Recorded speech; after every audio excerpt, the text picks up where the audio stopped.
Chief?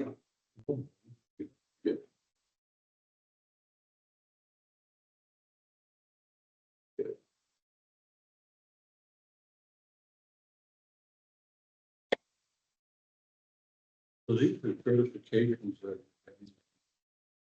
Oh, we get two. One, and then we'll.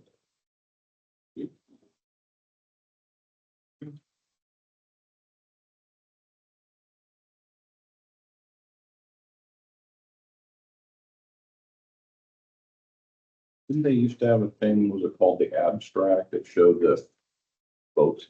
Oh, no, I don't Vote have, tallies that, I don't have what you're talking. you know what it was though? Going by I memory. could probably print one offline. It's not an urgent thing, I'm curious. What's this? This looks like it is an SEL 190. This is simply what we filled out to run for office. Is it? Well, Can I see you or anything? Yeah. I thought there was a certification on there, so you got it. All right, Are there more never mind. certificates in the back there? cover sheets, not on the back. There you go.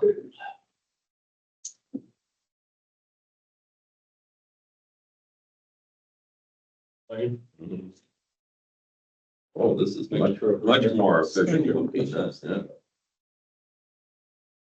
That reduce the laminator from my wall. Yeah. All right. Okay, looks like it's 7:30, so let's call this regular board session meeting to order. It's July 9th. We'd all stand for the pledge, please. Pledge allegiance to the flag of the United States of America and to the republic for which it stands, one nation, under God, indivisible, with liberty and justice for all. All right. And roll call, Jenna, when you are ready, please. John Foster, Here. Jim Stearns, Here. Randy Court, Here. John Ellis. Here. And Craig Berry. Present. Okay, thank you, Jenna. And item 3 is our good of the order. Anyone speaking to that today? Hearing none. Well, wait, Oh, I'm sorry, John. were you gonna speak? I wasn't gonna speak regarding the good of the order. I have some comments here in a bit. Okay, well, I'll wait until Okay, your comments. So thank you. you just didn't want to get locked out. No, yeah. That's good. Okay, next item is the election of officers. I see that on our agenda. Go ahead and entertain motions to fill the president's position of the board. I nominate John Ellis. I'll second. Nomination in a second. All in favor? Aye. Opposed? No, Me? Opposed? Okay. John is nominated. And before I will give up that position here, I've got a couple things to say. It looks like this thing was done through a coercion by a neighbor's meeting off-site. You guys had a little get together and decided that this would be the way to approach changing the structure of the board.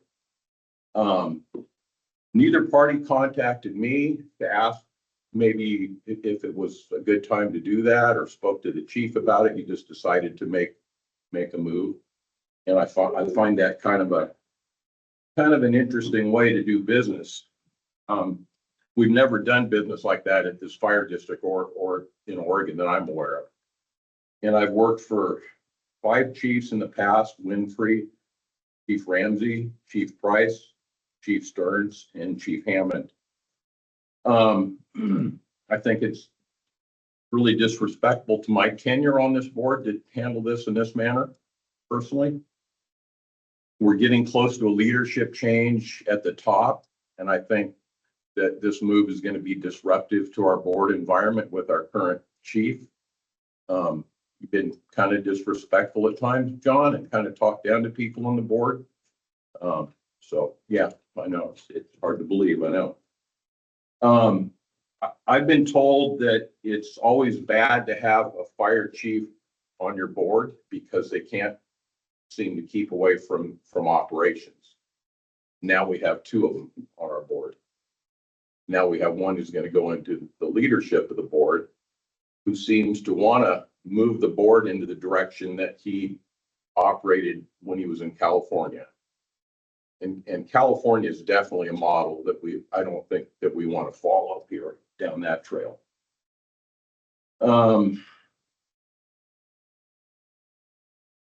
Been issues with over-regulating our chief, trying to manage the fire chief. He's elected to do his job. We are elected to give him, or he's appointed to do his job. We're elected to give him input. Other than that,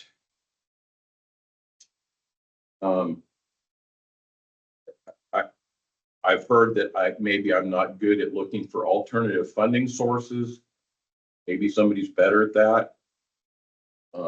I think if you guys all step back and take a look at the funding problems in Oregon and California and a lot of the states regarding school districts, fire districts, PERS is the biggest issue right now. California PERS and Oregon PERS. Other than that, I guess I'm going to step down here and let John take it over. And that's fine. Before I go, John, did you have anything you wanted to add? Yeah, I just want to mention the fact that I have a real concern that these two gentlemen might change their mind about even participating in this event. They're both local grown, as you know. They have terrific input and output from the city, the folks that pay the bills. Local Rogue River boys did good. If, you know, Randy has done a great job, I think. The chief has done a great job, and if he were to leave, it's gonna be bad enough with Randy, but if the chief decided to go, which he doesn't have to work, you know, he's here to serve the community. He's really not dependent on a damn check coming in every month. That would be catastrophic with what we have on the horizon. We got all this levies, we got increases here, I mean, all the new pay-as-you-go plan on calls. There's gonna be some real expenses for people to pay the bill.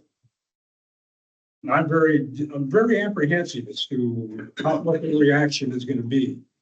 They're not used to, they're used to the fire department, but it's always kind of been their fire department. You know. Now it's gonna move on to somebody else's fire department. I just don't, I think we're gonna lose a lot of corporate knowledge, continuity with the locals, with all the contacts that the chief has with different departments. I don't think there's anybody in Southern Oregon that doesn't know Mike Hammond. And, you know, he can go to him for advice, whatever. I guess to sum it up, I'm really disappointed.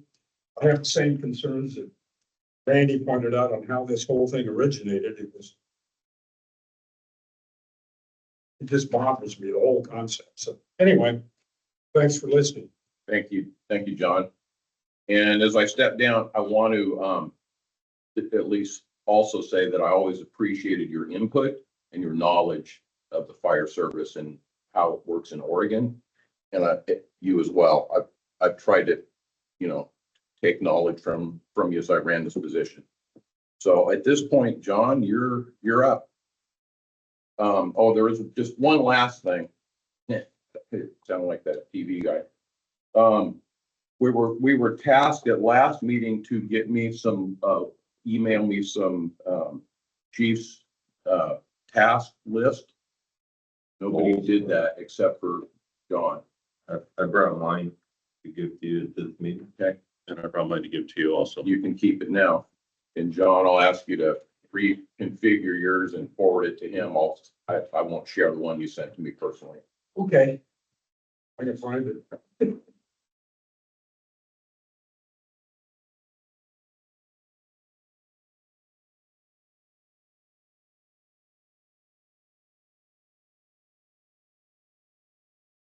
Before we go into continue the election of the officers, I'd like to make a few comments following up on Randy's.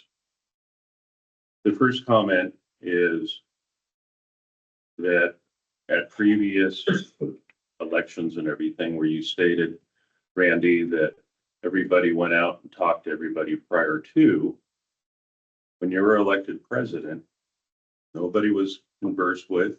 It was a shock to Jim and everything. So,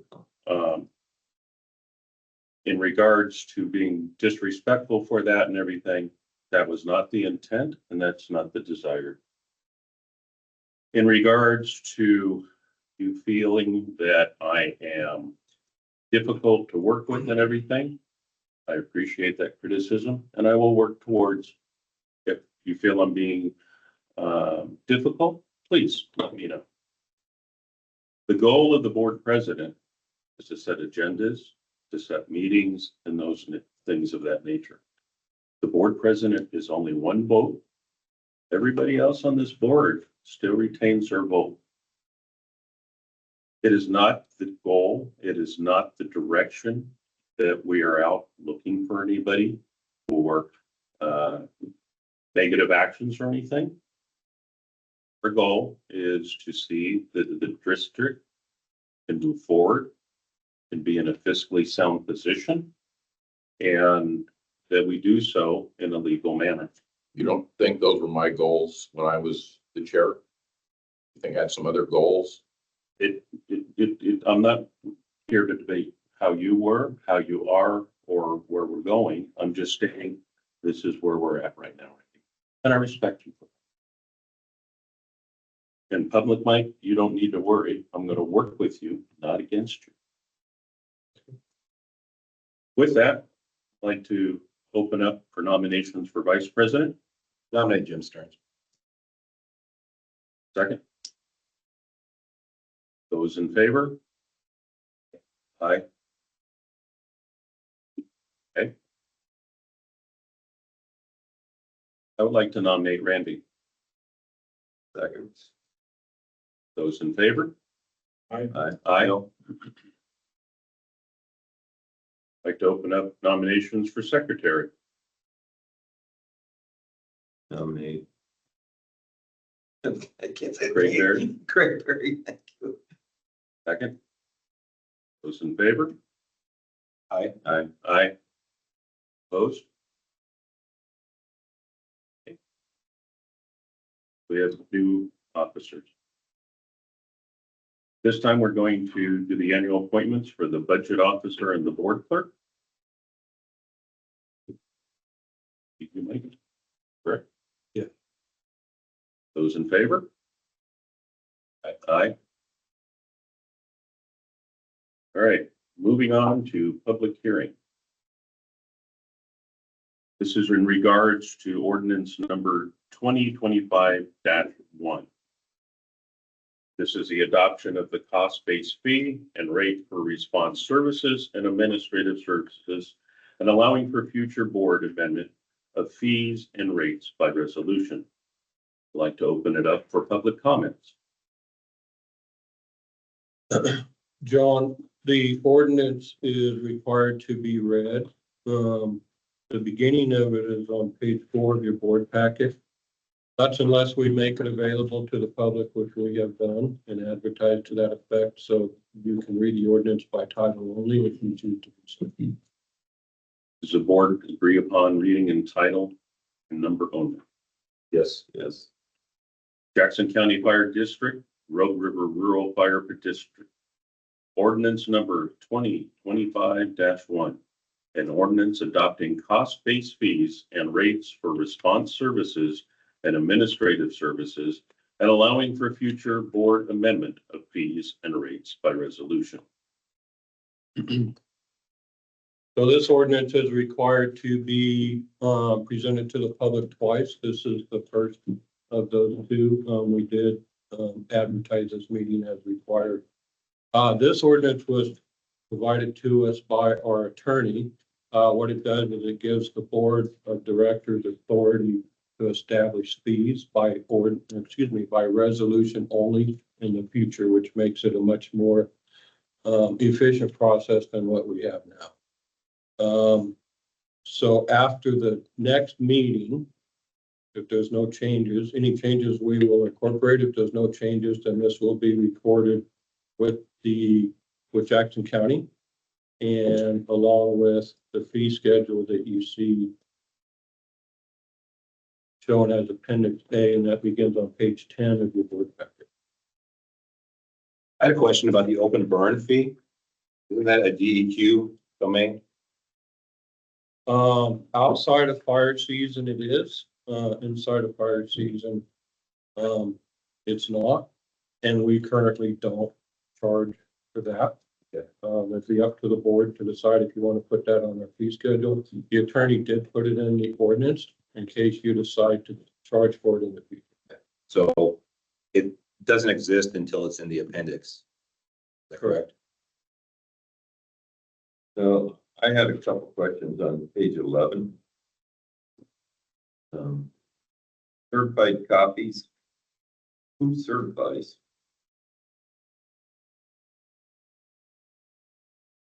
I don't know the answer to that. Okay. We charge fees for building, and I'm looking right down below it, plan review, it says district shall charge fees for building permits, development plan, and land use application. I didn't catch that either. We don't charge.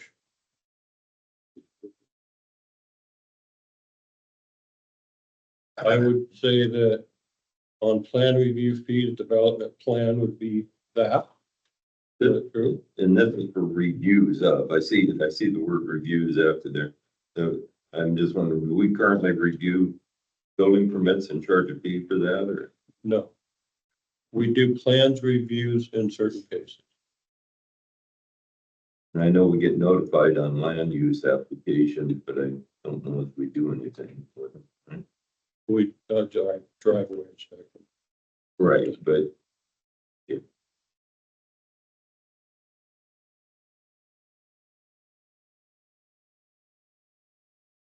So back to your question, which was certainly valid. Do you want me to change the wording of that?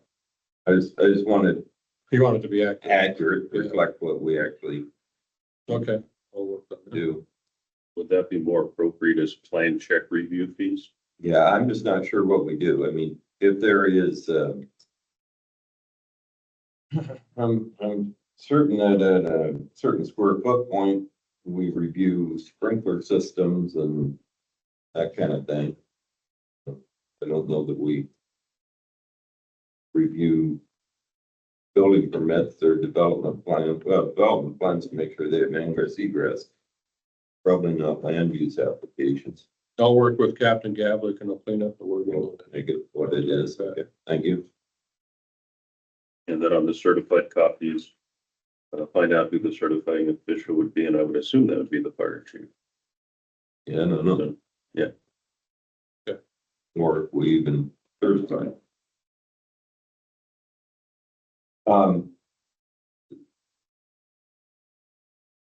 We need to pass this as read by title only, but not this time. This time we just read it and move on, or do you need a motion? I think at this point, we just want to agree on changes and then we'll bring the changes back next time and adopt. But I don't know whether the question should come now or at the next meeting. Are you gonna have enough staff? Because we're not currently collecting any of these fees. It sounds like a whole new accounting system going on to keep track of all this. Are you gonna have, do you have sufficient staff to cover that? And I'm a little confused as to how this will work with mutual aid. I don't think there's anything new in here that we're not doing currently. The only thing I saw that was different was those plan review stuff. We're not charging for false alarm fees. The public assistant, are we? We're able to charge for public assist. We never actually have. Never actually have. We Yeah. adopted that for people who take advantage of that service, but we've never actually done it. And with false alarms, I would we would handle it the same way, only if it becomes a nuisance. It would seem like the burning restriction as far as in fire season would be criminal, not civil at some level. You're out there burning you have the potential to start a forest fire or something. It seemed like to me. Oregon Department of Forestry will cite you for it. Is that who takes? Yeah, Okay. but we don't have citations. Yeah. Okay, thank Part of you. the state police. I think Thank you for the goal of clarifying. this was to recoup our costs responding to somebody that's burning illegally. Yeah, I'm good with it. I just don't ever recall, it didn't happen to where I saw something that said, we collected $50 from John Foster because he set a trash fire, Yeah. Has this thing ever been used? Because I know That kind of goes that, with- I can't speak to the trash fire thing, but I know the, transportation one we have built on out of district, primarily truck incidents that tied us up for a long time on the freeway. So which account are these fees, are these fees and I guess in some cases penalties going to be going into? The revenue line? Not exactly, and the only thing on here that I think we would be actually charging for would be planting. And as far as goes, I think one thing that we have to remember, this is a piece of a puzzle. The other piece of the puzzle is our department policies. I'll use an example of a false alarm. We have a department policy where 1, 2, or 3 false alarms are not charged, but on the 4th alarm response, you would get a charge against you or something. So then that way, not only is the fee schedule there, but there is a policy that dictates how we address the fee schedule. And that would fall at this chief's discretion of the policy and the creation of that policy. and the open burning fee is in the ordinance, so we can buy that later, but it's not. I hate to keep going on with this thing, but I really didn't pay much attention to this in the past, but I gotta wonder how many people out there in the public are even aware that they run the risk of paying money for some, calling the fire department. And if all of a sudden, this thing suddenly becomes more heavily enforced, there's a lot of screaming people. And I don't think the intent, John, is to create an enforcement issue. It's to have a mechanism, so when we have that habitual person who's abusing our system, we have the ability to recuperate our costs. But that's my question. How do they know that this even exists?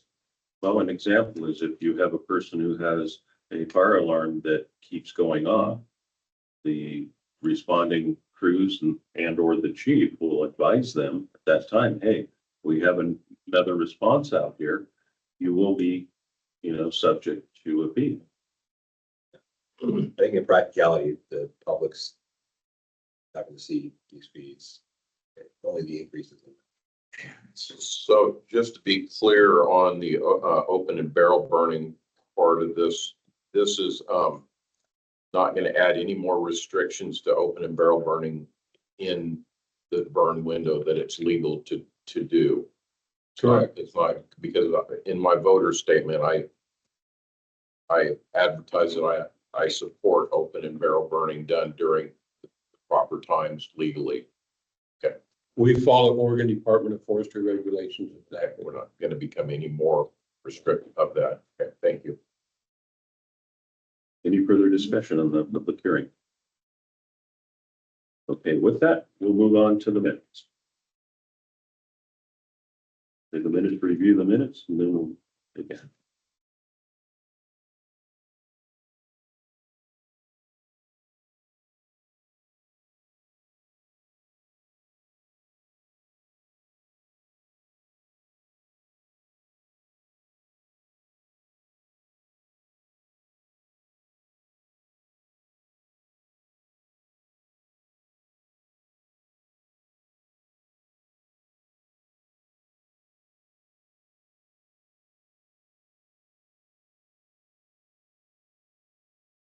Make a motion to approve the minutes as presented in the packet.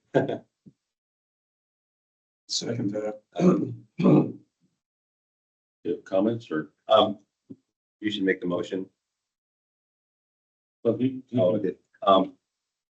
I would like that broken up into two pieces.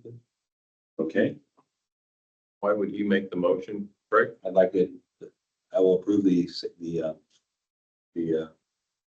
board of directors, but not the safety committee. You'd like me to amend my motion? Okay, I'll make a motion to approve the regular board of directors minutes as presented. I'll second. all in favor? Aye. Aye. Safety committee meeting, Make a motion to approve the safety committee meetings minutes as presented in the packet. Seconded. all in favor? Aye. No, Aye. Okay, moving on to the financial report. I'd like to make a little statement regarding why I'm voting no. I don't know, you guys have probably heard about the firefighters that were ambushed, killed, Spokane recently. Have you heard about that? So, many years ago, after we had an incident with a individual armed with a rifle, I lobbied and was able to get the board to provide ballistic vests for our firefighters.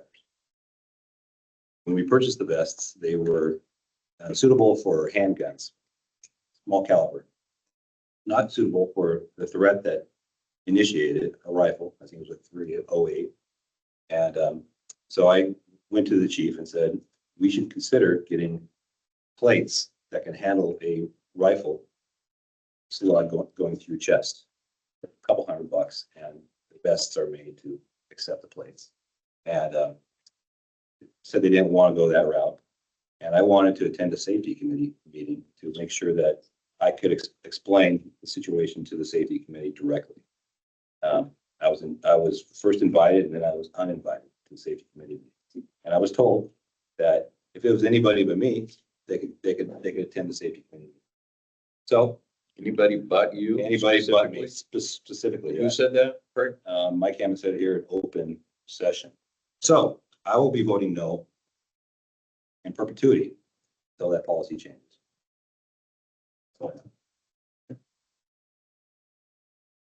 Moving on to financial report.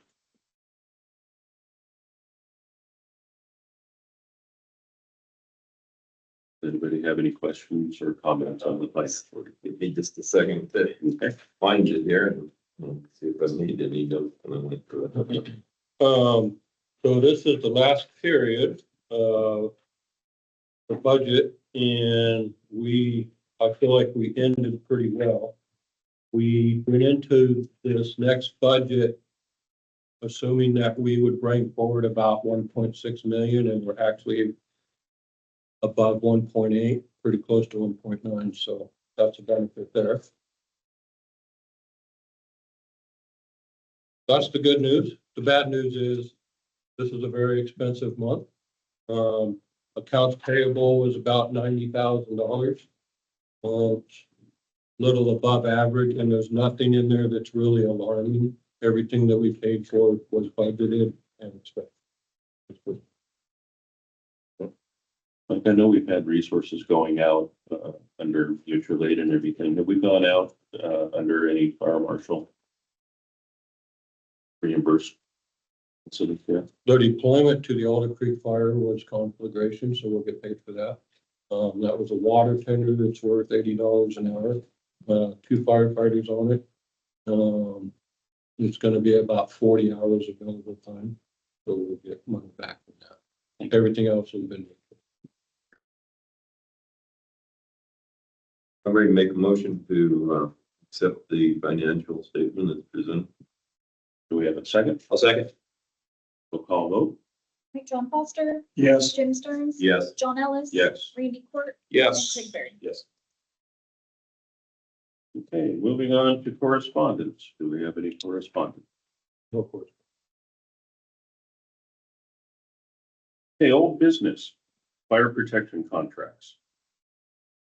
So it came up as a concern about us inspecting driveways on contracts. And so I just want to clarify what's happening with that. In Jackson County, we are part of the permit process.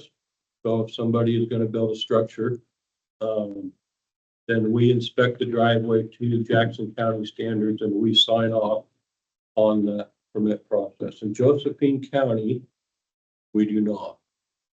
If we establish a fire protection contract with somebody in Josephine County, we look at their driveway to make sure that we can get an engine to their house safely. But we're not doing that on behalf of Josephine County. And we're not part of it. Thank you, Chief, and thank you for clarifying that with me earlier. That was the one who brought that question up and addressed it properly. Hey, moving on, chief goals for 25-26. As Randy mentioned, there's some chief goals that were discussed. I have a list that I would like to share with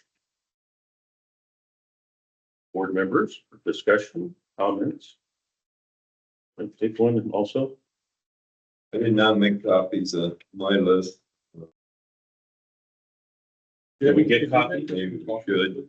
Did I get your list? Did you email me a list? You told me a long time ago, never to email you again. Please stand by that. Like, Yeah, my goals haven't changed. They've been pretty consistent. I've been asking for progress on WUI. I've been asking for a plan, whatever it be, to protect the life. If we have a derecho type event where there's a large fire in our district and it's heading toward the population center, I'd like to know what the fire district is going to do to move people out of the way and protect them. I'd like them to know what our plan is. That's been my goal since you became fire chief. It hasn't changed. Well, that's a county-wide goal. You know, It's a we wide have- goal, but we have lots of time. evacuation plans. We have participated substantially in WUI and continue to do so. We've done, I don't remember the number, but it's in the neighborhood of like 150 home assessments where we go out and we talk to people. So I feel like we have, we're doing more with WUI than we ever have done before by a huge amount. We're doing as much as we come close to having time to do. We cannot do more than what we're doing. You have to realize, first thing you got to think about is why are we, right? WUI is down here somewhere on the priority list. I think we could do WUI, and we absolutely are doing it. But we're a fire department first, and those people back there are averaging 8 calls per day that last over an hour per call. So that means that they're on the street for 8 hours per day, just running alarms, not to mention the time that they spend doing the paperwork when they come back. That means that they're on the street probably more than any fire station in Jackson and Josephine County. I don't dispute that. I don't dispute that at all. You have evacuation plans? The county, The county has evacuation. Are they adequate? absolutely. And we don't have the authority to order an evacuation. That comes through law enforcement. It's got the expertise to say that they're adequate here in this room. I'm asking him if they're. I'm He would have asking who would He have would it. have he probably would. I don't think he probably would. Probably it's a county level thing or a state level thing, not a local thing. I know that, So Woods evacuation, Creek is still in a really bad position. Woods Creek, it doesn't have proper egress. They have one road out still. They've actually come to before this board and asked for help. and we gave They them were turned advice. away. What would you like me to do beyond that? Would you like me to dig a road out of there? I think one of the things I'd that like a plan. in regards to evacuations and everything is the authority and responsibility of an evacuation falls upon the sheriff's office. Not, and that's where we referred the working group to go and contact and establish them and everything. In regards to our agency specific, it is our responsibility to coordinate and participate with the sheriff's office in those times. And one of the goals that I had mentioned on mine was as for the fire chief to review and update necessary mutual aid automatic aid agreements. And that I think would fall into that. So to address your concern, Craig, I think that having Mike review and make sure that our plans, mutual aid, and what plans we have with the counties and everything are current and up to date is about as far as we can go, because it's like Randy says, we don't have the authority to change evacuation plans or anything like that. It would fall upon the Office of Emergency Services and the sheriff to change and implement additional or modify those changes. So those plans are available. Could you share those with me? Yes, The they, next board meeting? We'll find those I can give you, or send me a link. I can give you the website. You can go on there and see what your zone is. You can get alerted. Let me encourage you to do this. Go to our website and there'll be a link on there and you can sign up for Genesis. You can sign up for Citizen Alert. You can look at what your zone is. And so I would encourage you to do that. That information is available to our entire community. Okay, and how about the actual plans, the county plans? That's called a countywide, the evacuation plan. I've tried to read it. I didn't see much about us. So. About maybe- us? Yeah, us specifically. So I wonder, can you send me a link telling me I'll exactly see what where I it can is? find out. Let me ask one question, maybe relative to this discussion, maybe not. Looking at, watch duty just on my phone, I see these breakdowns in the county in these little small areas that have a indicator, an indicator of a zone. Can you talk a little bit about what those are, how that works? If you knew what How I the zone mean. is established? What are they actually, what's their function, those little, odd little zones? I don't know exactly what you're talking about. those, The way this, go ahead. those zones on those are evacuation zones. Okay. The county is broken up into geographic evacuation zones. So in the time of an evacuation, the sheriff's office, a lot of times through the Office of Emergency Services, have an automatic system that will identify certain zones. They will then send out a level 1, 2, or 3 evacuation notice to those zones. So those are what those zones are, those boxes are. Those are the evacuation zones and identifying. We built the zones with the sheriff's department, had a big group in here with us, the sheriff's department and the city of Rogue River. The zones are built along ridge lines, along Okay. drainages, I and wondered how along they were kind of, evacuation routes. And geographically. what we try to do is we try to make the zone not too big because we don't want to evacuate more people than we have to evacuate. So we try to decide where a reasonable bound. Understand. So That's we interesting. do create a, What was our, suffix, ROR? the What does city that is stand for? ROU and then a number, Okay, and then the county is JAC and then. okay. All right, thank you. Appreciate that. And just for information, those zones are always a challenge to establish those lines because we want to use geographic and fuel modified rates, and they want to use roads, obviously, because it's easier to tell everybody west of 7th Street or anything. So they wind up looking odd shaped. They're not circles or squares. Comment on that, when the Applegate fire broke out, you were talking on the TV about this zone, that zone, I thought, holy crap, I don't even know what my zone is, so went on Jackson County, you get in a loop and you go all over the place. Put in Rogue River, took me right to it, remember? In fact, I sent her an email saying, thank you very much. The little blip down there, but our system is so much nicer than the Jackson County. You can go right to it. You don't have to page through the entire database, so. Okay, back to the chief's goals.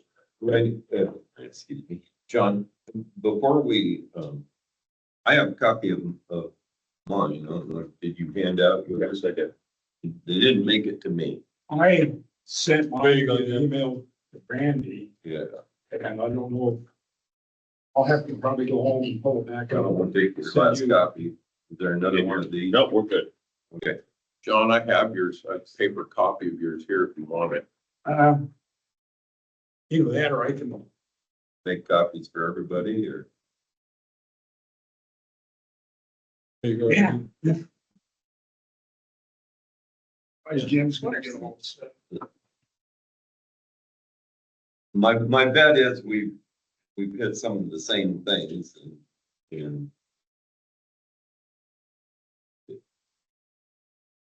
see that we have.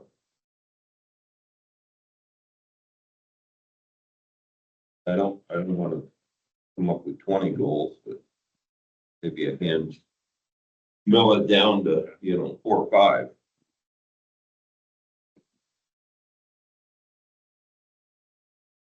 So the one that's standing out that I don't want to say take issue with, but it's, so the three, just the volunteer program. No, okay. The three of us three, Jim and John and myself, met to talk about the student program. In that meeting, I remember that we decided that we don't have the ability to have a big volunteer program except for maybe like tender operators. We should focus on the students. And I stand behind that. This looks like you want me to go toward the volunteers. Which one? Mine? It doesn't, actually. Re-energize volunteer program. Read it. Are you only talking about tender operators? Yeah, It it says- says have 2 tenders, volunteer tender operators trained and available within 12 months. Okay, I'm behind that 100%. I thought you were talking about firefighters. And in regards to what I put on mine, for discussion purposes is, I agree with you, Mike. It's not only a local issue, it's a nationwide issue. I was just wondering if there could be possible discussions such as like, with, the surrounding jurisdiction of sharing of resources of volunteers. That's where I was going with one. Because everybody is running short on bodies. And like if there's a large, they have a contingent up in Weimer of volunteers where they come in on a mutual aid, but maybe we can expand that a little bit, Yeah.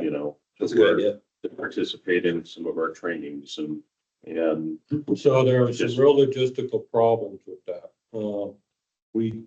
As far as participating on training, that's great. That's easy to do and we do that. We've done that in the past. Yeah.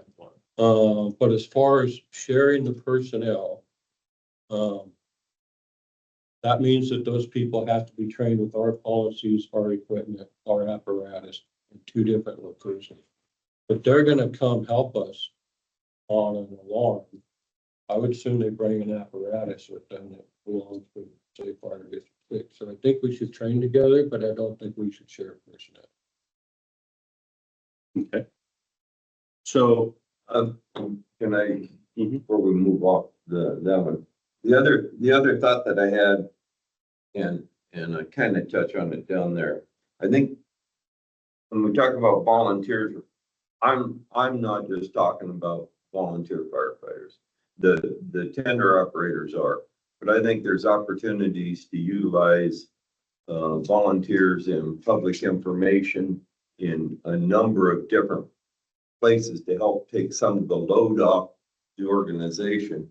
You got a lot of retired people in this community, which is one of the reasons we can't draw young, healthy volunteers for firefighting duty, but people that may be willing to do other things, take on other projects on behalf of the fire department. And I'd like to, we used to have friends of the fire district and some of them, and see if there's an opportunity to utilize folks in non-combat fire roles.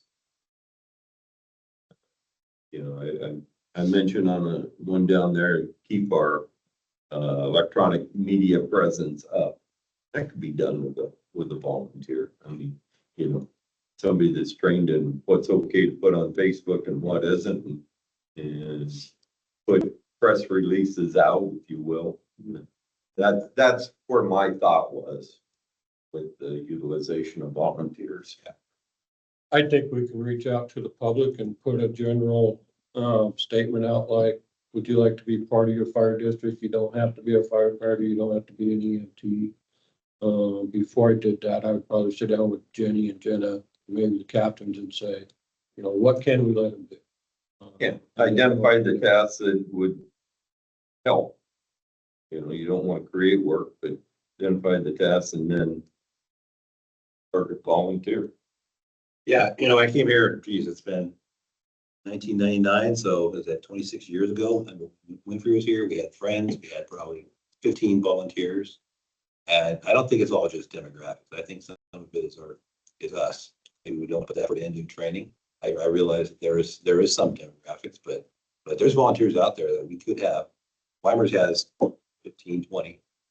It's a choice we made somewhere down the road.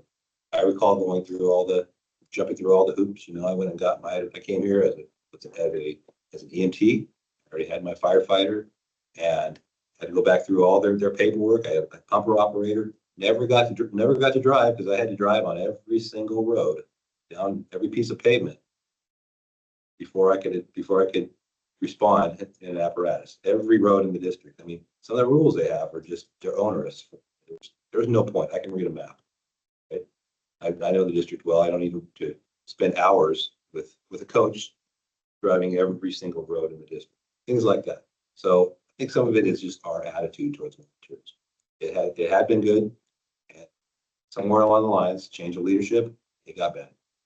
I think you're describing exactly the number one reason that's hard to maintain volunteers, and that is that they view the training requirements as onerous and are not willing to put in the time that we require for them to participate with us. That's why we want to Or focus not on. able to put in. Not able. It's not always just willingness. That's Two why drills a month. I didn't have any problem doing 2 drills a month. And, you know, I was working full time. I was going to school up some of that as well. But So our requirement when we had volunteers was 1 drill. And the reason we lost most of our volunteers is because they was not fulfilling that requirement. So, and that's why we want to focus on students because they're here every shift. They're training with us, they're with the crews, you know, they're just like a paid employee. They're productive, they're effective on calls. We get a lot more bang from the buck with students. yeah, they're incredible value. I agree. So we've got a number of goals here and everything. We can take these. Mike and I can sit down, go through these goals, and I think we should come up with 5 goals for the chief. Not a whole huge list. This is a 1-year type thing. We need to go through these and see what are achievable goals, in concurrence with the chief, and then we'll come up with this list, and by next meeting, we'll submit to the board the final goals. If that, everybody agrees with that? Sure. If anybody has any further comments or anything, we can add on to these, before that. Like, Chief, does that work for you? Let me read from John's here. real quick. While he's doing that, I'm intrigued by your first one with the CDs. I think it's an excellent idea.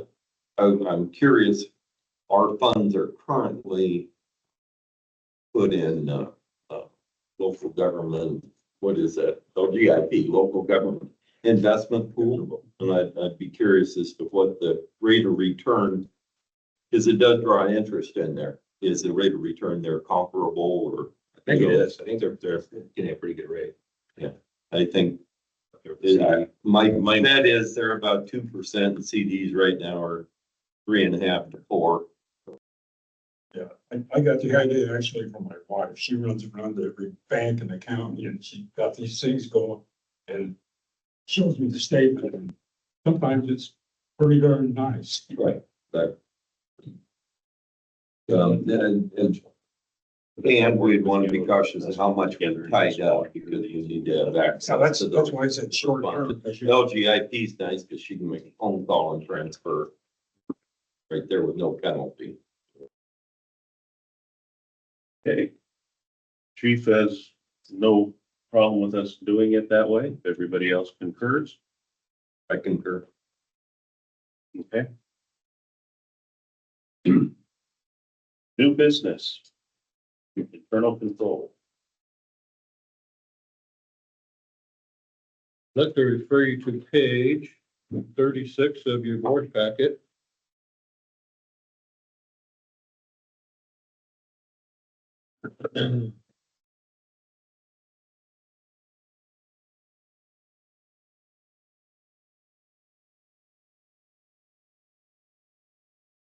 So this came to us from our auditor. This is additional language and that describes a process change for us. They said that myself and who are the four people that should sign the reconciliation? Yeah. Myself and who are the other three people? I'm sorry. Just the finance committee, so. Okay. just the checks. Jenna, myself, and the finance committee should be signing the reconciliation. Easy thing to do. It just came to us from our auditor.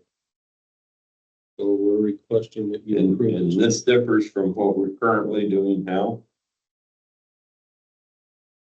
Yes. Yeah, nobody signs the bank reconciliations. Oh. Jenny just checks to make sure all the I see. numbers match, so.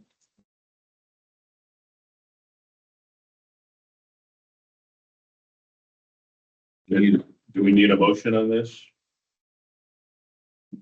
We'll go ahead and take a motion to approve the changes to the internal control policy.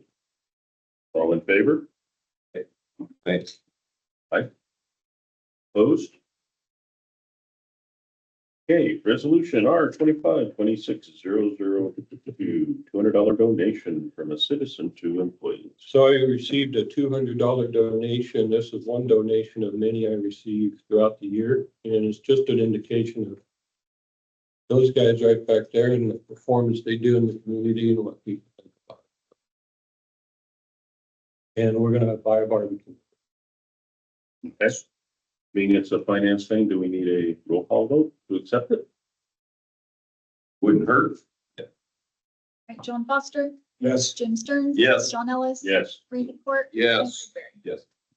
I expect a hot dog out the barbecue or something. Okay, records retention policy.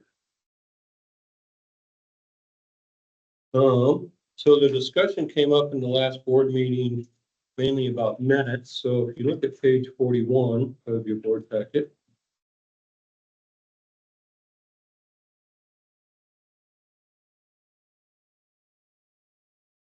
Jenna compiled a list of how we handle our minutes.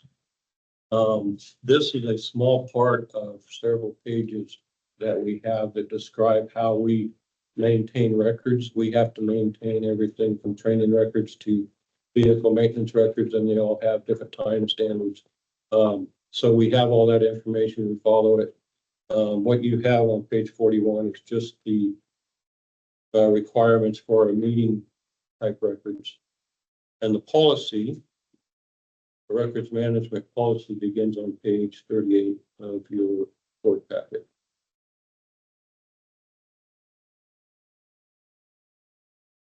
I don't think we need a motion. This was brought up as just a discussion topic last week.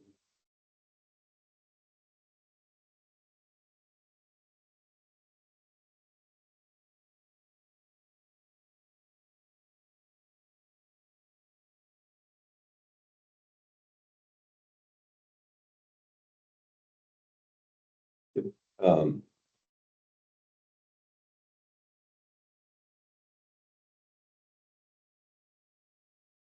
Are we periodically looking at the retention schedule and clearing out records? Or is that the goal? We do. We did it, I think, 2 years ago. We had a shredding company come in and we shredded a whole bunch of stuff and created a record of everything we shredded. We maintain our archives in this room right here, so. We did it a couple years ago and probably need to do it every 2 or 3 years. Any other questions? Any action required here? Local option levy. Our local option levy will be coming up in November. And we have a couple of options. The one option is to ask the voters to continue the tax rate as it is, which is 50 cents per thousand. The other option is to request an increase. But we need to have a discussion or formulate a plan. We could do it in board meetings or create a date for workshops. So I just wanted to bring this up way ahead of time and kind of talk about how we should move forward. So that we're not scrambling in October to. Yeah, we already missed one election, so we have 2 left. Get done. Yeah. I was kind of concerned that we didn't get on it last election cycle. We would have saved money because we were electing officers at the same time for additional expense. We have tonight a workshop that we're planning to work on the strategic plan. And I'm sure that following that, there's probably going to be a subsequent workshop. However, we don't need to create so many workshops that the board is burdened down with all the workshops. Do we want to do this in conjunction with a workshop that we already have scheduled? Or do we want to have a special meeting? What would the board like? It sounds like something we could do tonight.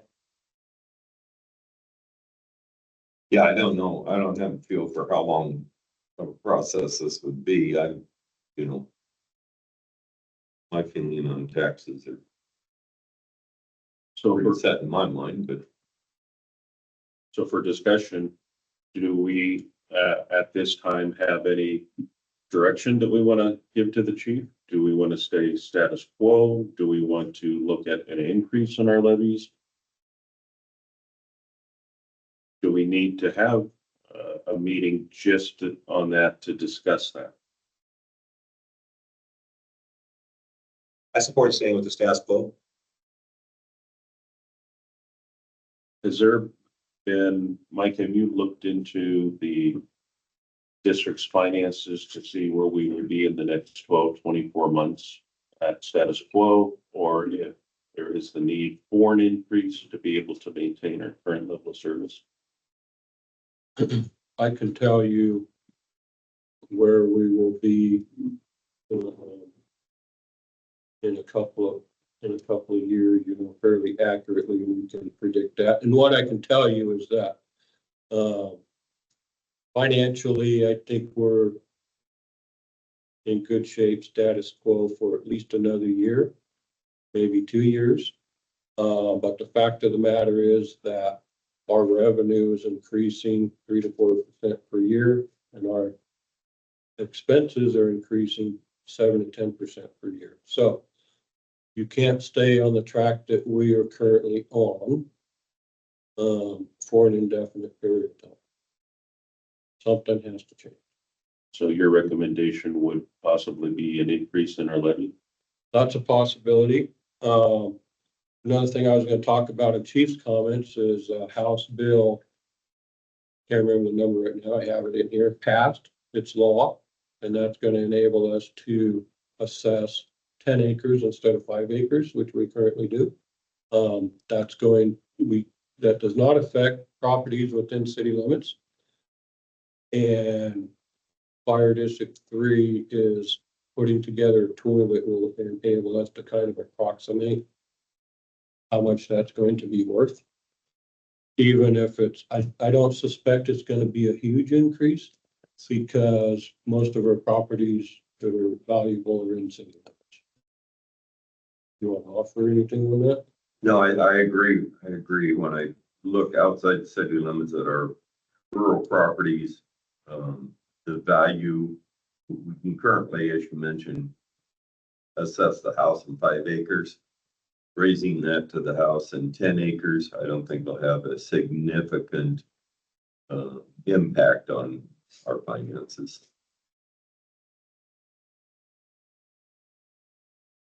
So, if we decided to raise the levy, the question is by how much? Fire District 4 just put a levy out and increased their rate to 311, including the levy amount. They did that for the purpose of matching it up with Fire District 3, or because the intention is that one day they will be part of Fire District 3. If we increase our levy to 311 to match Fire District 3, that's a 42-cent increase. That's a pretty big ask. a big one. Everything's expensive right now.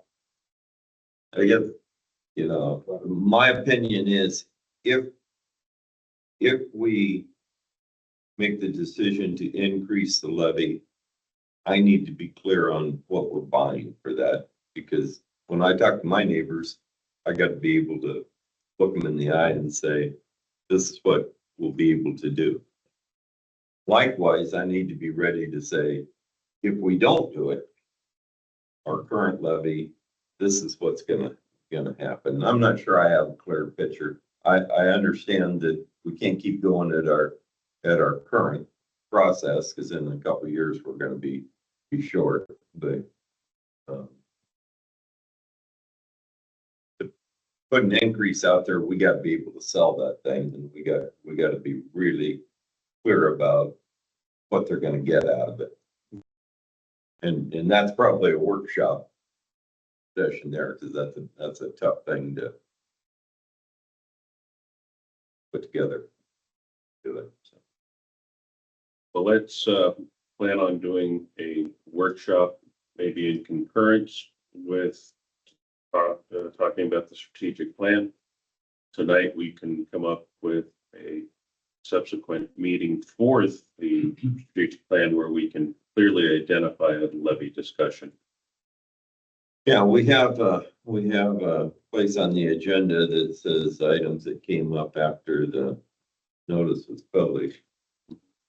But I will say that generally, when we start talking about taxes, that's something that I'd like to have the notice out on earlier than today. We're gonna talk about it, I mean, that's not. Because people are interested in it, and so we need to provide adequate notice if we're gonna have that discussion. Do you think it would be appropriate at our next board meeting in the morning that we limit the other items and have a discussion at the board meeting about levy specific, because everybody knows that's a regular time for our board meeting. People are watching it, being that it is of such significance. That would give us an opportunity to have a discussion about it. Would that work for everybody? Could we also put something out on our website, maybe even Facebook, just to get the word out there? I think more people look at Facebook than they do anything else, so. Yes.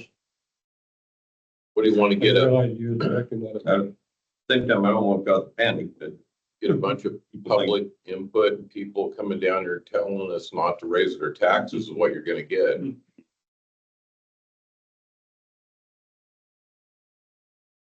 I would put it out in a very, very generic form.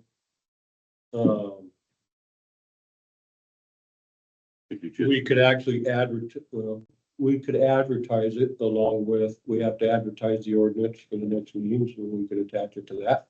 And just say that we'll be discussing the upcoming local option. Perfect. Yep. All right, chief's comment.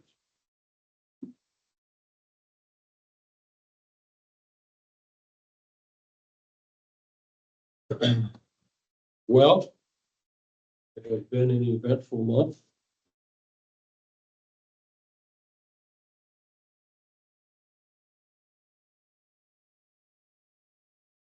So we have an audit coming up.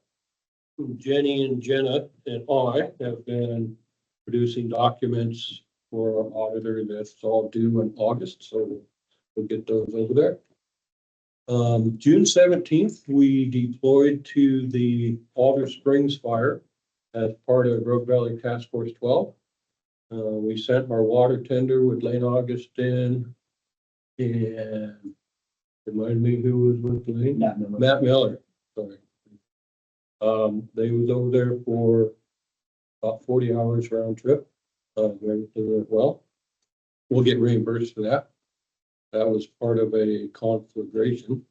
Then the following day, the Upper Applegate fire started about 12:30. I responded to it, and our heavy brush type 3 engine also responded as part of a strike team. And they returned later that night. Following day, our type 6 responded back as part of another task force.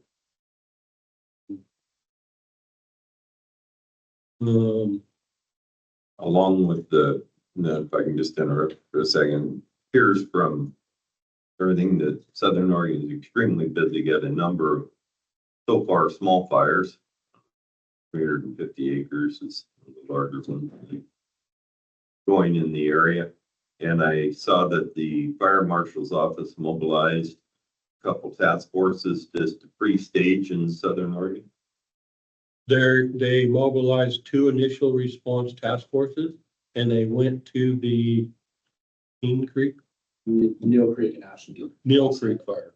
They went to So the. they Neil got, Creek. and they did get assigned an incident. They're doing It structure doesn't protection. surprise me. Creek, so. That fire has not gone conflagration. Those initial response task forces, the purpose of those is to prevent conflagration. Last I heard, it was about 250 acres. I think it's 350 this morning. Oh, I just saw their brief. They're guesstimating 250, but I think that's based on an air attack. Yeah. Guesstimate last night. It's probably really low. Is that burning that bill in the watershed? It started in Neil Creek, kind of at the 1500 address, crested, and then started spotting about a quarter mile up. Of the watershed? Yeah, it's They do a lot of fuels mitigation there. going south along the freeway. It's kind of parallel. to the freeway. So last night, Cameron and Casey Carter and Jake Kazmersky responded as part of a task force on our heavy brush and was there until about 11. We got back here to look. So, good job, thank you. My question I know we get reimbursement when we go on conflagration. If we were to send resources north, like the fire marshal sending resources south, is that also reimbursable? If it's a pre-position strike team? So I'm not clear on that. I can't imagine that they would send an initial response task force out of the county and not reimburse. However, it's not done in the conflict. I will see what I can find out. However, those resources that are sent are reimbursed at the conflagration rate. Are we They're under? one of the fire marshal office pre-position. The governor was given some discretion on best utilization of resources, and I'd say the state fire marshal was given discretion on best utilization of resources and doesn't have to go through the governor's office until there's a declaration, conflagration. Or a declaration. Only the governor can make that declaration. Are we under any obligation with our type 6 where we have to? Not the current time. They would like this too, but it's not required. So the line of credit, we applied for a line of credit to Umpqua Bank. In lieu of a tax anticipation loan, Umpqua Bank has been having some trouble with that. They don't have a line of credit for an unsecured line of credit for a not-for-profit like us. They're trying to build one. They want to do it for us, but so I was working with them yesterday. I told them we run an ambulance service. And they said, well, maybe we can use your revenue for the ambulance service as collateral for the loan. So we sent them a report on outstanding revenue. That's where we're at with that. So we're still trying to make that work. I wonder how they collateralized our, historical lines of credit or, I think previously, Financing we've that we done a needed. tax anticipation loan, which is where they give you a loan at a particular time and pay it back at a particular time. The line of credit would sit there and we would use it as we needed it or not use it at all. Which so it's is, a different financial. and that works instrument. better for us because we don't have to take the full amount. I suspect it would be a higher interest rate. But we take what we need. I don't think we're gonna need the money. Good. However, so far, it's a busy fire season. We could be spending a lot of money on overtime. If we have a major breakdown, you know, these things can happen that we need to be. So the other option I have is I can go to other institutions and see what I can find out. But right now, I would like to just stick with Umpqua Bank and see what they. I like the idea of keeping our business local. Good. We already talked about House Bill 3940, which enables us to assess 10 acres versus 5 acres. It also enables us to assess vacant land. Huge amount. So I have. Monthly reports.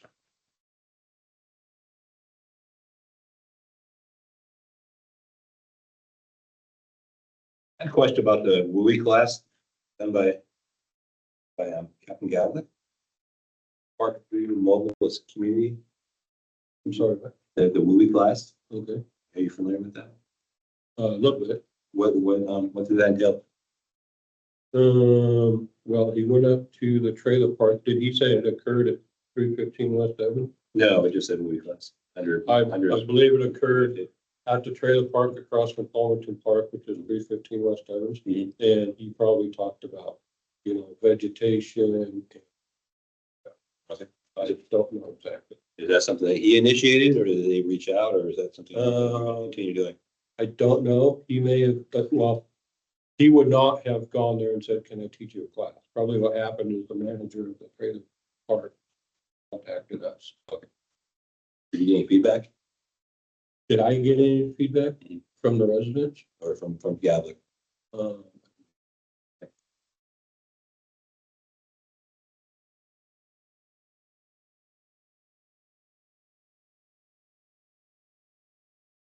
That's the kind of stuff I like to see. Not the reports.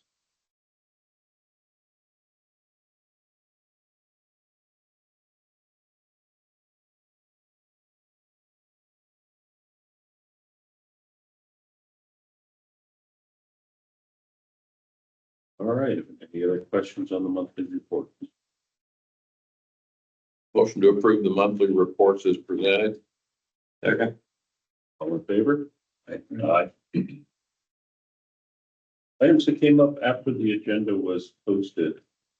One thing that I noticed is SDAO is offering a webinar on September 10th at 11 a.m. And it's specific about fire service funding. With wildfires and fire-related emergencies becoming more frequent, securing funding for fire prevention, suppression, and response is more critical than ever. This session will cover key grant programs that are supported by fire districts, including funding of equipment, training, and mitigation efforts. And it's on SDAO's site for registration if anybody is interested in listening to it or participating. I have something.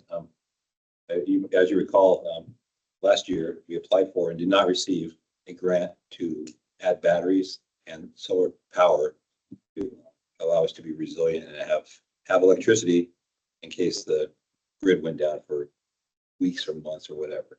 Oh, it would also save us a lot of money. They estimated that over the 25-year lifespan, it would save us about $750,000.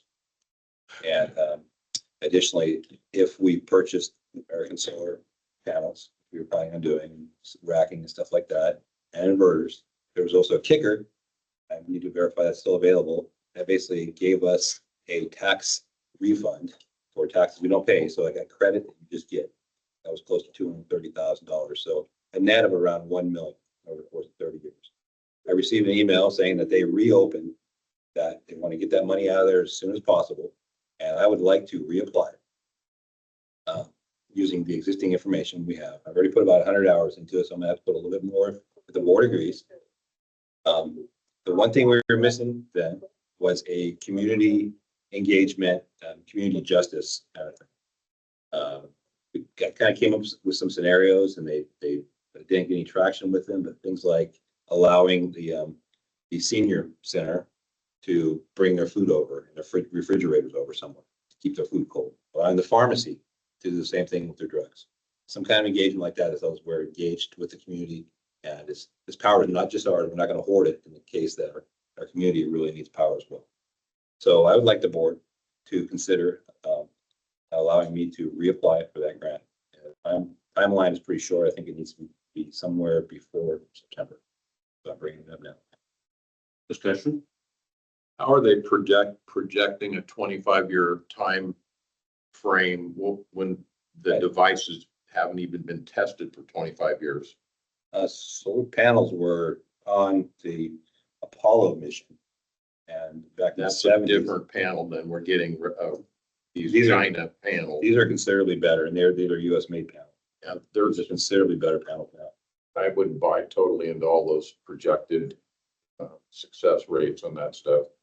The panels come with a warranty, so if they're not producing, I think it's 85% of the power after 25 years, there can be class action lawsuits against them. If You they're could still sue in them individually. business, Yeah, they're still in business. if they are in 25 years. But anyways, I'm skeptical, but go ahead. Regardless, this was we weren't paying for this. This is a gift. The money that comes to us, they're giving us the money. We're not putting money in, they're giving us It's a grant, is that what you're saying, Craig? full grant. From who?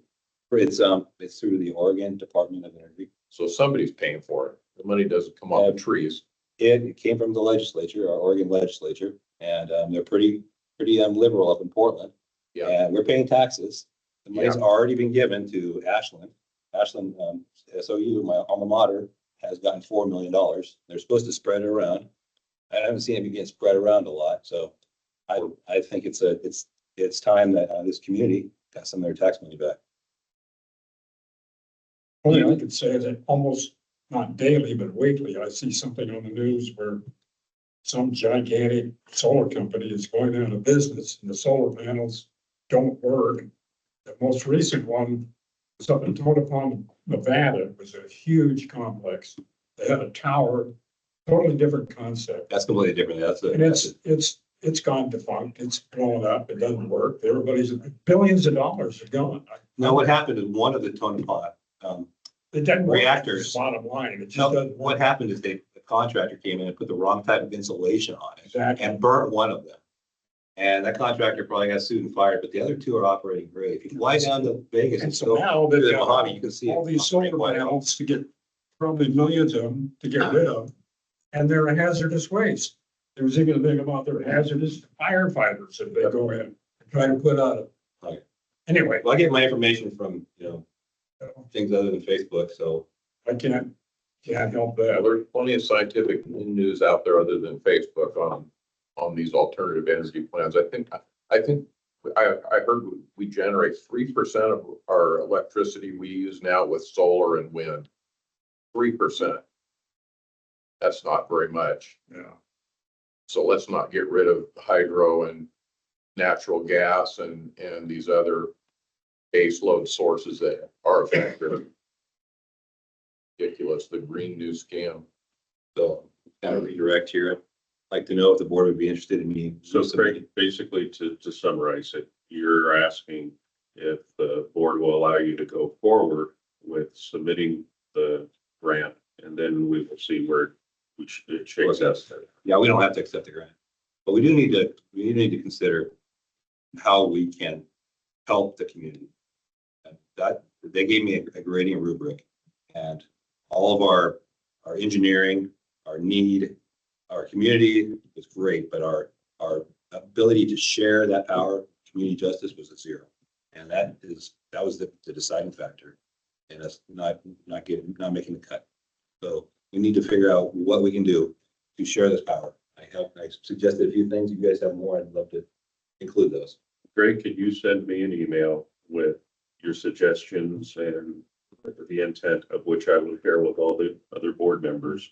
And if nobody's in opposition, I think we should go ahead and let Greg move forward with this, as there's no obligation to us or liability to the district until or if a grant is awarded. Yes, I can. I know that, last time we went through this, last year, there was a lot of concern about the, putting the panels on the roof. Did we resolve those issues? Did we Yes. Find a method that, They were going to be placed on the hillside behind us, on what? on the hillside. Oh, Yeah, they're not going to touch the roof. Which is better because the panels can be cleaned and things like that. Much easier. I look forward to receiving information to review. All right, suggested future items. We discussed about levy. I've got Go ahead. one other thing to bring up. Under the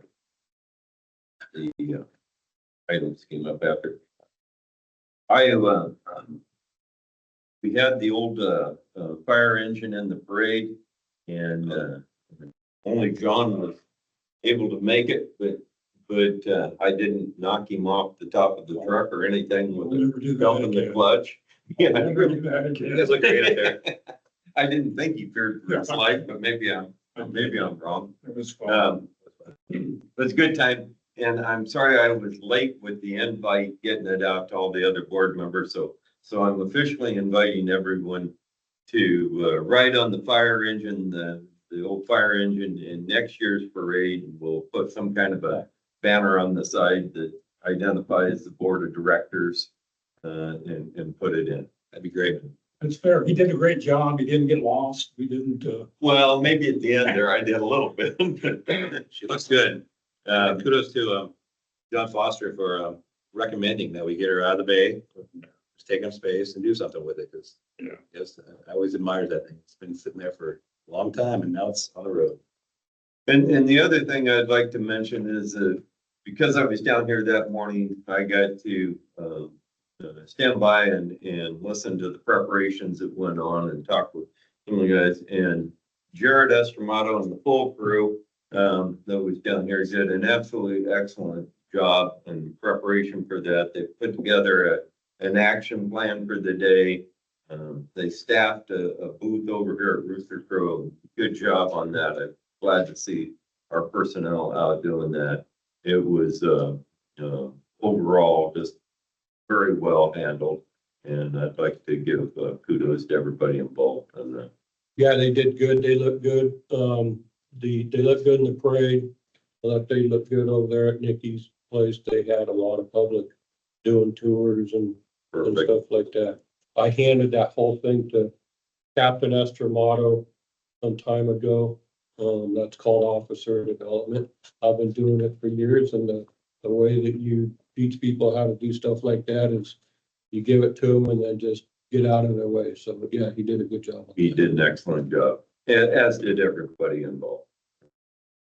Well done.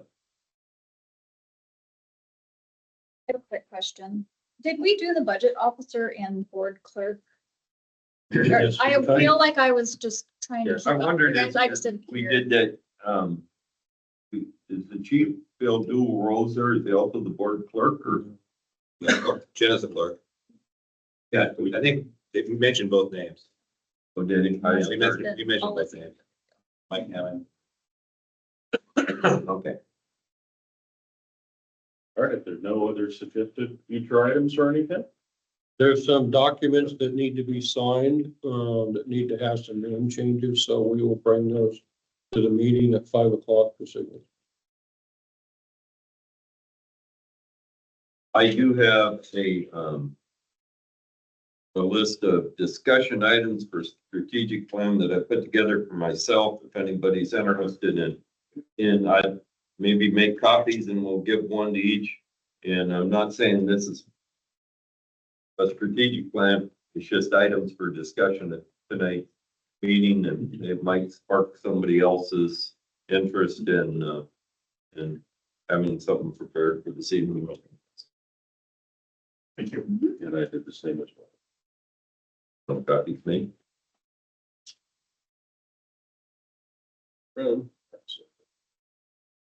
Pick those up, have them make copies. Oh, I said around. Got it.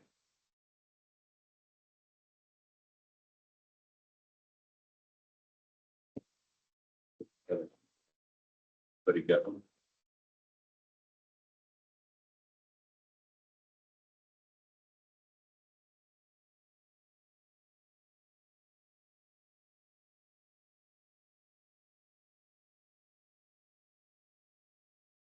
One thing that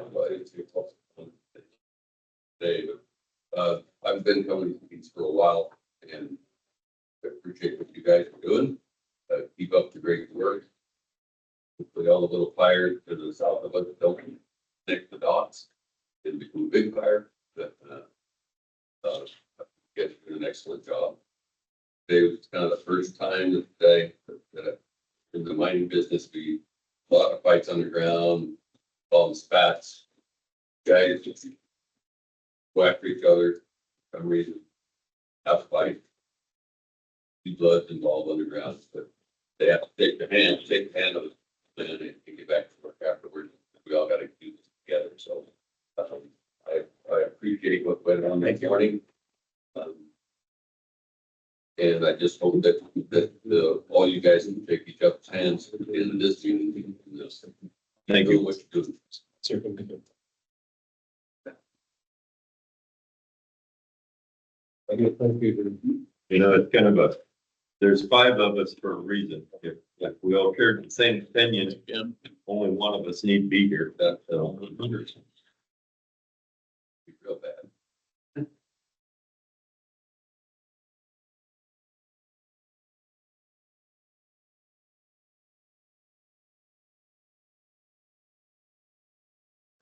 Yeah. We'll have the discussion for tonight's meeting at 5 p.m. regarding the strategic plan. And a motion to adjourn. Motion to adjourn. Second. Favor. Thank you. David,